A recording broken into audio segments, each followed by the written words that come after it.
Hi everyone, आज हम बात करेंगे एशिया के मेजर प्लेटूज़ के बारे में। मैंने टोटल जो है 11 प्लेटूज़ इसमें कवर किए हैं।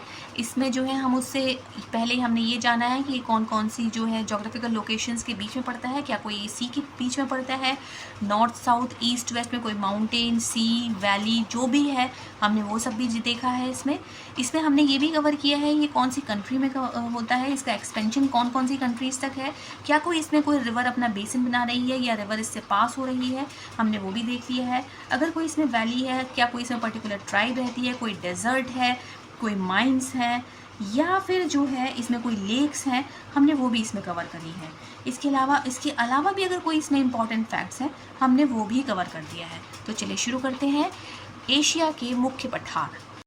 हाय एवरीवन, बात करते हैं लद्दाख प्लेटू की। लद्दाख प्लेटू जो है इसके बारे में हम जानेंगे। लद्दाख प्लेटू कहाँ है, इसमें कोई पर्टिकुलर वैली है कि नहीं, कौन सी ट्राइब रहती है, इसकी एग्जैक्ट लोकेशन क्या है, इसके नॉर्थ साउथ ईस्ट वेस्ट में क्या है, अगर कोई इसमें वैली है तो भी हम जानेंगे।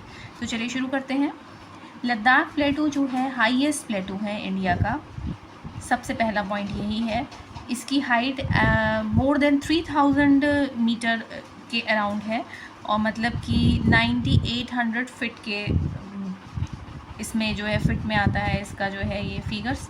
अच्छा, ये जो है एक्सटेंड कहाँ से कहाँ तक है, ये जो है हिमालयन माउंटेन रेंजेस से कुनलुन रेंजेस तक है और इसी के अंदर जो है अपर इंडस रिवर वैली आती है। ठीक है, इसमें कोई अगर कोई लोकल पीपल या कोई ट्राइब्स रहती हैं तो हाँ रहती हैं। इसमें जो है Rokpa tribe, Drokpa tribe, Dard tribe, Shinu tribe और शीना ट्राइब रहती है इसमें। ठीक है, और इसमें जो है वैली भी आती है, इसमें वैली ऑफ कश्मीर आती है और इसमें जो है आपका अपर इंडस रिवर वैली तो इसी के अंदर जो है इंक्लूड होती है। अब हम जानेंगे कि इसमें जो है इसके नॉर्थ में जो है कराकोरम पास है, इसके जो है साउथ में लाहौल और स्पीति है और अगर इसके ईस्ट में देखा जाए तो ईस्ट में इसके तिब्बत है और इसके नॉर्थ ईस्ट में जो है अस्काई चीन है। ओवरऑल देखा जाए तो इसकी जो है लोकेशन है between Karakoram and Himalayan mountain range. Next प्लेटू है तिब्बत प्लेटू। तिब्बत प्लेटू के बारे में इससे पहले हम लद्दाख प्लेटू जान चुके हैं। तिब्बत प्लेटू के बारे में जान लेते हैं कि इसका जो है इसकी एग्जैक्ट लोकेशन कहाँ पे है, क्या कोई इसमें पर्टिकुलर माउंटेन्स हैं कि नहीं, या फिर इसमें जो है इसके नॉर्थ साउथ ईस्ट वेस्ट में क्या है, इसके अलावा ये कौन कौन सी कंट्रीज़ कवर करता है, इसका एनवायरनमेंट कैसा है, कोई इंपॉर्टेंट रिवर या इसमें कोई वैली है तो वो कौन सी है। तो चलिए शुरू करते हैं। तिब्बत प्लेटू के जो है नॉर्थ में देखा जाए तो उसके नॉर्थ में जो है कुनलुन माउंटेन्स हैं और उसके वेस्ट में जो है कराकोरम माउंटेन्स हैं। ये नॉर्थ वेस्ट में इसके चांगतांग रीजन है और ये अगर ओवरऑल देखा जाए तो ये कुनलुन माउंटेन रेंजेस और हिमालयन माउंटेन रेंजेस के बीच में पड़ता है तिब्बत प्लेटू। इसे इस तरीके से भी कह सकते हैं कि ये इंडस रिवर वैली और श्योक रिवर वैली के बीच में पड़ता है। In between Indus and Shyok river valley के बीच में जो है तिब्बत प्लेटू पड़ता है। इसे जो है कई बार जो है हम थर्ड पोल के नाम से भी जो है जानते हैं। थर्ड पोल, एक तो नॉर्थ पोल हो गया, एक साउथ पोल हो गया, हम इसे थर्ड पोल के नाम से जानते हैं इन वर्ल्ड। क्यों, इसके पीछे कुछ रीजंस हैं तो जानते हैं। देखिए, एक तो इसमें जो है हाई एल्टीट्यूड एरिड स्टेपी होते हैं, घास के मैदान काफ़ी पाए जाते हैं एरिड स्टेपी, और इसमें लार्ज ब्रैकिश लेक्स पाई जाती हैं। परमाफ्रॉस्ट यहाँ पे मेजर पार्ट में जो है होता ही रहता है। इसके नॉर्थ जैसे जैसे हम तिब्बत प्लेटू के नॉर्थ या नॉर्थ वेस्ट की तरफ जो है आगे बढ़ते जाते हैं तो वैसे वैसे वहाँ का जो क्लाइमेट है या एनवायरनमेंट जो है वहाँ उतना ही ज़्यादा एल्टीट्यूड आपका बढ़ता चला जाएगा, हाइट आपकी बढ़ती चली जाएगी और जो है वहाँ पे उतना ही जो है मौसम जो है वेदर जो है उतना ही कोल्डर हो जाएगा और ड्रायर हो जाएगा। Proceeding towards north and northwards environment becomes higher, colder and drier. That is why ये एक्सट्रीमली इनहॉस्पिटेबल एनवायरनमेंट होता है। मतलब कि यहाँ पे -40 डिग्री से भी कम जो है टेम्परेचर हो जाता है, वहाँ पे लोग रह नहीं सकते और ये लीस्ट पॉपुलस रीजन है एशिया का। सबसे कम जनसंख्या वाला क्षेत्र है एशिया का तिब्बत प्लेटू। और अगर ओवरऑल वर्ल्ड की बात की जाए तो ये थर्ड नंबर पर आता है लीस्ट पॉपुलस एरिया में, मतलब सबसे कम जनसंख्या वाले क्षेत्रों में आता है पूरे विश्व में। सबसे पहले नंबर पे आता है अंटार्कटिका, दूसरे नंबर पर आता है नॉर्दर्न ग्रीनलैंड और तीसरे नंबर पर आता है तिब्बत प्लेटू का चांगतांग एरिया। ठीक है। जैसे जैसे आप बढ़ते जाएंगे चांगतांग एरिया पर्टिकुलर जो इसका नॉर्थ वेस्ट पोर्शन है, इसी पोर्शन में जो है -40 डिग्री से भी जो है टेम्परेचर जो है कम हो जाता है, तो ये रहने लायक बिल्कुल नहीं हो पाता इंसानों के लिए। बात करते हैं ये कौन कौन सी कंट्रीज़ कवर करता है, तो ये काफ़ी कंट्रीज़ कवर करता है। सबसे पहले जो है China, Ladakh, northern Arunachal Pradesh, northern Sikkim, Baltistan province of Pakistan, Afghanistan का वखान कॉरिडोर या Wakhan corridor, north Nepal, Bhutan, eastern Tajikistan, southern Kyrgyzstan, और चाइना का जो मेन सिल्क रोड रूट है जिसे गंसू या हेक्सी कॉरिडोर भी कहते हैं, वो भी इसी एरिया में कवर होता है। अच्छा, इसी तिब्बत प्लेटू में ही जो है आपका माउंट एवरेस्ट और K2 है।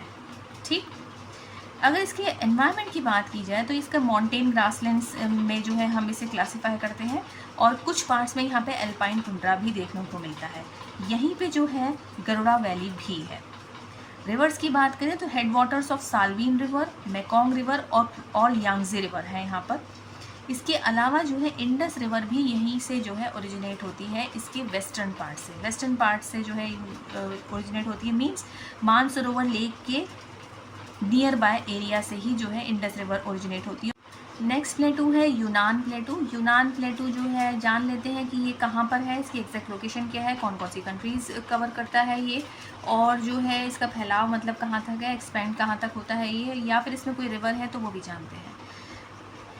ये एक्चुअल में जो है जो हमने तिब्बत प्लेटू इससे पहले पढ़ा था, इसमें तिब्बत प्लेटू के साउथ ईस्ट में इसकी एग्जैक्ट लोकेशन है यूनान प्लेटू की।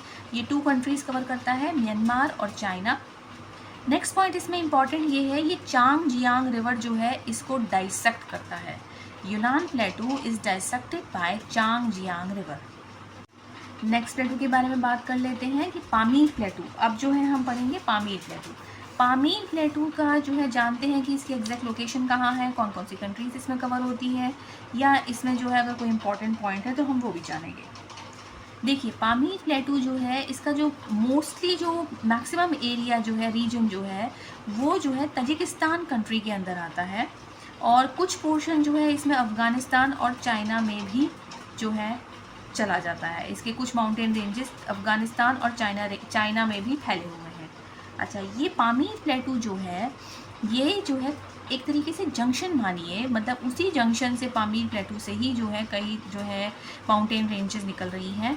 कौन कौन सी? Himalayan mountain ranges, Tian Shan mountain ranges, Karakoram mountain ranges, Kunlun mountain ranges और Hindu Kush mountain ranges from all sides.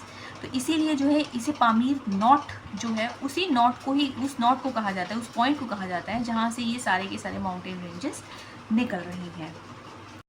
अब हम बात करेंगे आर्मेनियन प्लेटू की। आर्मेनियन प्लेटू में जानेंगे कि वो कौन सी कंट्री में कवर आता होता है, या इसके बीच ये किसके किन किन जोग्राफिकल पॉइंट्स पे या जोग्राफिकल लोकेशंस पे जो है या स्ट्रक्चर्स के बीच में पड़ता है, या उसके आसपास क्या है, या जो है ये इसमें कोई लेक है कि नहीं, कोई इसमें माउंटेन्स है कि नहीं, तो हम वो सब जानेंगे।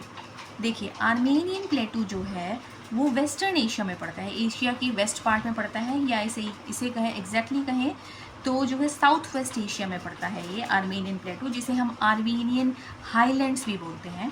ये जो है टर्की कंट्री में जो है आता है आर्मेनियन प्लेटू, टर्की में आता है ये, और ये कैस्पियन सी और ब्लैक सी के बीच में पड़ता है। ठीक है, अब अगर हम बात करें इसे जो है हम आर्मेनियन हाईलैंड्स को जो है epicentre of the iron age भी बोलते हैं। क्यों? क्योंकि यहाँ पे जो है किंगडम ऑफ वान जब रूल करती थी तो वहाँ पे ये आयरन जो है काफ़ी मात्रा में मिलता था, और इसीलिए जो है epicentre of the iron age इसे बोला जाता है। इसमें 3 लेक्स जो हैं आती हैं इस आर्मेनियन हाईलैंड्स में या आर्मेनियन प्लेटू में। लेक सिवान या लेक 7 कह सकते हैं, लेक वान और लेक उर्मिया, 3 लेक्स आती हैं इसमें। इसी आर्मेनियन हाईलैंड्स या आर्मेनियन प्लेटू में जो है अरारात वैली है, और इसी अरारात वैली में जो है माउंट अरारात है। ठीक, अब ओवरऑल अगर देखा जाए तो इसमें जो है क्लॉकवाइज अगर हम वेस्ट की तरफ से लेके चलें तो सबसे पहले आर्मेनियन हाईलैंड्स की तरफ जो है वेस्ट की तरफ से जो है एनातोलियन प्लेटू पड़ता है, फिर कॉकेकस माउंटेन रेंजेस पड़ती हैं, फिर कुरा अरास लो लैंड्स पड़ते हैं, फिर ईरानियन प्लेटू पड़ता है, और फिर मेसोपोटामिया प्लेटू पड़ता है। अब हम बात करेंगे ईरानियन प्लेटू की। ईरानियन प्लेटू के बारे में हम जानेंगे ये कौन कौन सी जो है कंट्रीज़ कवर करता है, और इसमें जो है कोई पर्टिकुलर किन जोग्राफिकल स्ट्रक्चर्स के बीच में जो है ये ईरानियन प्लेटू जो है इसकी लोकेशन है, और इसमें क्या कोई जो है रिवर है, कोई डेजर्ट है, या फिर जो है इसमें जो है कोई माउंटेन रेंजेस है, हम वो सब जानेंगे, ठीक है। या फिर इसके कोई इंपॉर्टेंट फैक्ट है, हम वो भी जानेंगे। तो ईरानियन प्लेटू की बात करते हैं। ईरानियन प्लेटू जो है ये जो है जगरोस माउंटेन, कैस्पियन सी, तुर्कमेन खुरासन माउंटेन रेंज, जो खुरासन प्रोविंस है ईरान का, इनके बीच में पड़ता है। इसमें जो है 2 डेजर्ट्स आते हैं, दस्ते काविर और दस्ते लुट। 2 प्लेटूज इसमें, 2 डेजर्ट्स इसमें कवर होते हैं ईरानियन प्लेटू के अंदर। ये ईरान कंट्री में आता है। अगर देखा जाए तो ये ईस्ट अजरबैजान प्रोविंस जो है, ईरान का जो नॉर्थ वेस्ट एरिया है उसे ईस्ट अजरबैजान प्रोविंस बोला जाता है। ये वहाँ तक जो है फैला हुआ है, वहाँ से शुरू होता है, और अफ़गानिस्तान और सिंधु नदी का जो वेस्टर्न पोर्शन है जो कि पाकिस्तान के अंदर आता है, इसका फैलाव वहाँ तक है ईरानियन प्लेटू का। It extends from east Azerbaijan province in north west of Iran to Afghanistan and Pakistan west of Indus river, ठीक है। इसके अलावा जो है अजरबैजान कंट्री को भी जो है कवर करता है, इराकी कुर्दिस्तान को भी कवर करता है, और तुर्कमेनिस्तान को भी कवर करता है। अगर देखा जाए तो इसके जो है नॉर्थ वेस्ट में जो है एलबुर्ज माउंटेन पड़ता है, जिसमें जो है इसके साउथ वेस्ट में जो है जगरोस माउंटेन पड़ता है, इसके ईस्ट में जो है कोपत दाग माउंटेन पड़ता है। रिवर्स की बात कर ले तो रिवर्स में जो है इसमें अरास रिवर जो है, जो कि ईस्ट फ्लोइंग रिवर है, इसका आउटफ्लो, इससे होते हुए आउटफ्लो करती है कैस्पियन सी में। यूफ्रेटस और टिग्रिस, अगर ईरान की बात हो रही है तो यूफ्रेटस और टिग्रिस की रिवर्स की बात होगी ही होगी। दोनों ही रिवर्स साउथ फ्लोइंग है, और इसका जो है आउटफ्लो जो है पर्शियन गल्फ में है। ये दोनों रिवर्स ईरानियन प्लेटू से होके जाती है। हलील रिवर ईरानियन प्लेटू से होके जाती है, और इसके जो सेंट्रल पार्ट में जो है शहर ए सुख्तेह नाम की एक आर्कियोलॉजिकल साइट है ब्रोंज एज की, और इसे जो है यूनेस्को की वर्ल्ड हेरिटेज लिस्ट में जो है शामिल किया गया है। शहर सुख्तेह जो है इसका मीनिंग होता है बर्न सिटी, और ये जो है यूनेस्को वर्ल्ड हेरिटेज लिस्ट में इंक्लूडेड है। हाय एवरीवन, बात कर लेते हैं सेंट्रल साइबेरियन प्लेटू की। सेंट्रल साइबेरियन प्लेटू में हम जानेंगे कि इसके south, north, south, east, west में क्या है, ये कौन से एरिया में पड़ता है, कौन सी कंट्री में आता है, और इसकी इम्पोर्टेंस क्या है, क्या कोई इसमें इम्पॉर्टेंट फैक्ट्स हैं, हम वो भी जानेंगे। तो चलिए शुरू करते हैं। देखिए, सेंट्रल साइबेरियन प्लेटू जो है रशिया कंट्री में आता है, रूस में आता है ये, और ये साइबेरिया रीजन के अंदर आता है। पूरे साइबेरिया रीजन का 1/3 पोर्शन जो है ये सेंट्रल साइबेरियन प्लेटू कवर कर लेता है। ये 2 रिवर्स के बीच में आता है, येनिसाय रिवर और लीना रिवर के बीच में। अब अगर जो है डायरेक्शन के हिसाब से देखा जाए तो इसके नॉर्थ में जो है नॉर्थ साइबेरियन लोलैंड्स हैं, और सयान माउंटेन्स हैं। सयान माउंटेन्स का जो ईस्ट और वेस्ट पोर्शन है वो जो है इसके नॉर्थ में आता है। बैकाल माउंटेन इसके नॉर्थ में आता है, और बैकाल हाईलैंड्स जो इसका नॉर्दर्न पार्ट है बैकाल हाईलैंड्स का, वो भी इसके नॉर्थ में आता है। तो आई थिंक जो है क्लियर हो गया होगा नॉर्थ में क्या क्या आता है। नॉर्थ साइबेरियन लोलैंड्स, सयान माउंटेन्स, बैकाल माउंटेन्स और बैकाल हाईलैंड्स, ठीक है। अब जो है अगर साउथ की बात की जाए तो साउथ में जो है इसके अल्ताई माउंटेन्स आते हैं, और सालेर रिज आती है, और कुज्नेत्स्क अलाताऊ करके एक माउंटेन रेंज है वो भी आती है। अब अगर इसके वेस्ट की बात की जाए तो वेस्ट में जो है इसके येनिसाय रिवर है। इसके ईस्ट की बात की जाए तो ईस्ट में जो है इसके लीना रिवर है, और लीना प्लेटू भी है, और ईस्ट में सेंट्रल याकूतियन लोलैंड्स हैं, ठीक है। अब हम बात करेंगे, इसमें जो है बहुत ही थोड़ी ड्यूरेशन के लिए शॉर्ट समर्स होते हैं, मतलब, और इसमें जो है शॉर्ट समर्स होंगे तो इसका मतलब यहाँ पे कोल्ड विंटर होगा, और विंटर भी जो है सीवियर कोल्ड विंटर पड़ता है यहाँ पे। और यहाँ पे जो है अगर इसमें जो है वेजिटेशन की बात की जाए तो कोनिफर्स यहाँ पे प्रचुर मात्रा में है, मतलब शंकुधारी वन जो है यहाँ पे प्रचुर मात्रा में पाए जाते हैं। अगर हम जो है इनके जो है नेचुरल रिसोर्सेज की बात की जाए तो हम मिनरल्स में जो है अगर हम बात करें तो इनके जो साइबेरियन ट्रैप्स हैं साइबेरियन प्लेटू में, सेंट्रल साइबेरियन प्लेटू में, तो उसमें जो है भरमार है कोल की, कोयले की, आयरन, गोल्ड, प्लैटिनम, डायमंड और नेचुरल गैस। मैंने इसमें जो है एक उदा चान्या पाइप करके एक जो है ओपन पिट माइन की मैंने पिक जो है इसमें अटैच करी है। ये जो है डायमंड माइन है और ये जो है आर्कटिक सर्कल से जस्ट अबव जो है ये माइन। बात कर लेते हैं खोरात प्लेटू की। खोरात प्लेटू जो है हम जानेंगे इसमें कौन कौन सी कंट्रीज़ में आता है, क्या कोई इसमें रिवर्स जो है इससे पास थ्रू होते हैं या ड्रेन होते हैं, या फिर जो है इसके जो है कौन कौन सी इसके चारों तरफ माउंटेन्स हैं, हम इसके बारे में जानेंगे, या कोई इसमें आर्कियोलॉजिकल साइट है तो हम वो भी जानेंगे। चलिए शुरू करते हैं। खोरात प्लेटू जो है वो थाईलैंड में कंट्री में आता है और थाईलैंड के भी नॉर्थ ईस्ट पोर्शन में आता है। अगर नॉर्थ ईस्ट थाईलैंड को जो है ईशान कहते हैं, ISAN, ईशान। ईशान जो है लार्जेस्ट रीजन है खोरात प्लेटू का, ठीक है। ये जो है इसको बॉर्डर कौन करता है, इसको बॉर्डर करते हैं मेकोंग रिवर। मेकोंग रिवर जो कि जो है लाओस और थाईलैंड के बॉर्डर के साथ साथ बहती है नॉर्थ में और नॉर्थ ईस्ट में। तो खोरात प्लेटू के नॉर्थ और नॉर्थ ईस्ट में जो है क्या हो गया, मेकोंग रिवर हो गया। इसके साउथ ईस्ट में क्या है, साउथ ईस्ट में इसके कंबोडिया है। अच्छा, ये खोरात प्लेटू जो है सॉसर शेप का है और इस खोरात प्लेटू को जो है फू फान माउंटेन्स जो है दो बेसिन्स में डिवाइड कर देती है। फू फान माउंटेन्स जो है दो बेसिन्स में डिवाइड करती हैं। पहला इसका बेसिन है साखोन नाखोन बेसिन और दूसरा बेसिन है सदर्न खोरात बेसिन, ठीक। अब अगर जो है हमने इसका नॉर्थ जान लिया, हमने इसका ईस्ट जान लिया, दोनों में जो है इसके जो है मेकोंग रिवर है, साउथ ईस्ट में इसके कंबोडिया है।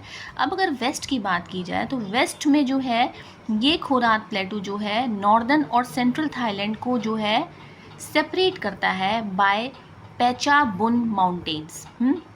इसका मतलब जो है खोरात प्लेटू के अंदर ही जो है पेचाबुन माउंटेन्स जो है बीच में जो है पेचाबुन माउंटेन्स जो है इसको खोरात प्लेटू को जो है एक तरीके से जो है नॉर्दर्न और सेंट्रल थाईलैंड को अलग कर देती है वेस्टर्न रीजन में। To the west Khorat plateau separated from northern and central Thailand by Phetchabun mountains. इसका मतलब ये है पेचाबुन माउंटेन्स जो है खोरात प्लेटू के वेस्ट में है, ठीक।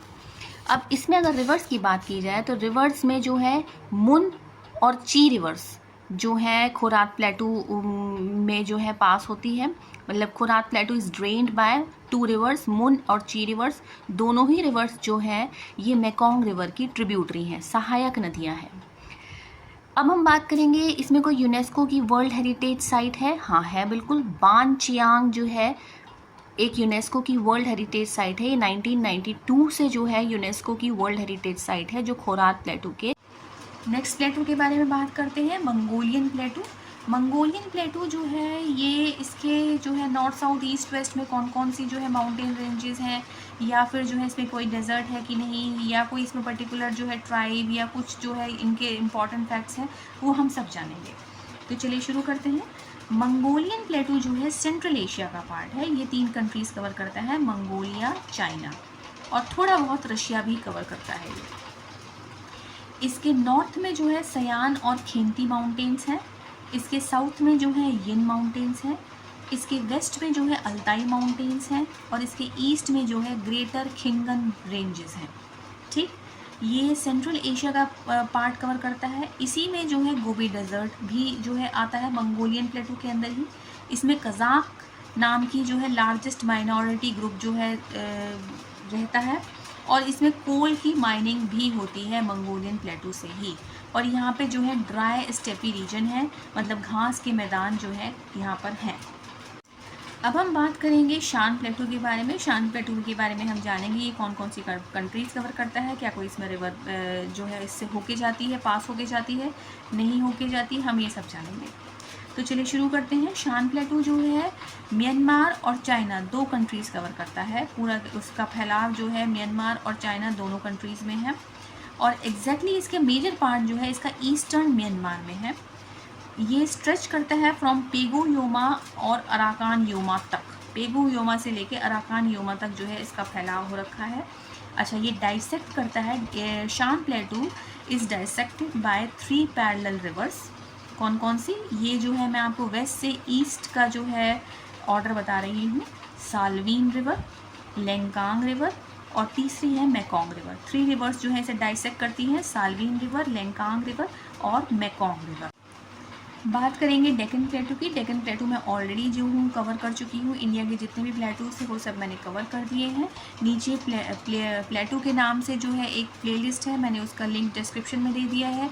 डेक्कन प्लेटू अगर सिर्फ देखना है तो उसका भी लिंक मैंने डिस्क्रिप्शन में दे दिया है, आप जाकर देख सकते हैं। बात करेंगे एनाटोलियन प्लेटू की। एनाटोलियन प्लेटू के बारे में हम जानेंगे कौन सी कंट्री कवर करता है, इसमें क्या कोई जो है कोई सी के बीच में आता है, कौन कौन सी जोग्राफिकल लोकेशन के बीच में है ये, इसमें क्या कोई इंपॉर्टेंट इसके इफेक्ट्स हैं हम वो भी जानेंगे, कौन सी कंट्री में आता है, इसमें जो है क्या कोई रिवर है, वो सब हम जानेंगे। एनाटोलियन प्लेटू जो है इसका मेजर पार्ट जो है इसका most of the area covered in Turkey country में आता है एनाटोलियन प्लेटू। इसके नॉर्थ में जो है पॉन्टिक माउंटेन्स हैं अलोंग ब्लैक सी कोस्ट, मतलब और इसके साउथ में जो है टॉरस माउंटेन्स हैं along Mediterranean coast. Anatolian plateau जो है एक तरीके से बीच में पड़ गया, पॉन्टिक माउंटेन्स और टॉरस माउंटेन के बीच में है, या फिर यूँ कहें ब्लैक सी और मेडिटेरेनियन सी के ऑलमोस्ट बीच में तो नहीं कह सकते हैं, ये थोड़ा सा इसको बीच में नहीं कहेंगे, अगर आप मैप में देखेंगे तो आपको क्लियर हो जाएगा। अच्छा, ये जो है इसका हाईएस्ट एलिवेशन जो है, इसका हाईएस्ट पॉइंट जो है वो है माउंट एर्सियस। क्यों मैंने इसे इंक्लूड किया, क्योंकि माउंट एर्सियस जो है एक इनएक्टिव वॉल्केनो है, ये जो है लार्ज स्ट्रैटो वॉल्केनो टाइप है। अच्छा, ये जितना भी वॉल्केनो के ऊपर जो है मैंने वीडियो बनाया हुआ है, इसके टाइप्स मैंने बताए हुए हैं, उसका लिंक मैंने डिस्क्रिप्शन में दे दिया है, अगर आप चाहें तो आप उसे देख सकते हैं। इसमें 2 लार्ज बेसिन है एनाटोलियन प्लेटू के, इसमें जो है कोनिया ओवासी और सॉल्ट वाटर लेक जो कि तुज गोलू नाम से है, तुज गोलू नाम से है, ये 2 बेसिन्स आते हैं इसमें एनाटोलियन प्लेटू में, एक तो कोनिया ओवासी और सॉल्ट वाटर लेक जिसका नाम है तुज गोलू। ठीक, एनाटोलियन प्लेटू जो है एशिया के वेस्टर्न पार्ट में पड़ता है और ये नॉर्मल एशिया का जितना भी एरिया है उससे अगर कंपेयर किया जाए तो ये बहुत ही छोटा पार्ट है, इसीलिए इसे जो है एशिया माइनर कह देते हैं या फिर लिटिल एशिया कह देते हैं, या फिर यूँ कहें कि लिटिल एशिया, एशिया माइनर या एनाटोलियन प्लेटू बात एक ही है। नेक्स्ट प्लेटू है उस्तयर्थ प्लेटू, इसे जो है आप जैसे भी प्रोनाउंस करना चाहें कर लीजिए। ये जो है इसके बारे में हम जानेंगे कि इसमें कोई अगर इम्पॉर्टेंट पॉइंट है हम वो भी देखेंगे। उस्तयर्थ प्लेटू जो है सेंट्रल एशिया का पार्ट है और ये 3 कंट्रीज़ को कवर करता है, कजाकिस्तान, तुर्कमेनिस्तान और उज्बेकिस्तान। और ओवरऑल देखा जाए तो ये कैस्पियन सी और एरल सी को भी कवर के बीच में आता है, एक तरीके से कह लीजिए कैस्पियन सी जो है इसके जो है वेस्ट में है और इसके ईस्ट में जो है आपका एरल सी है।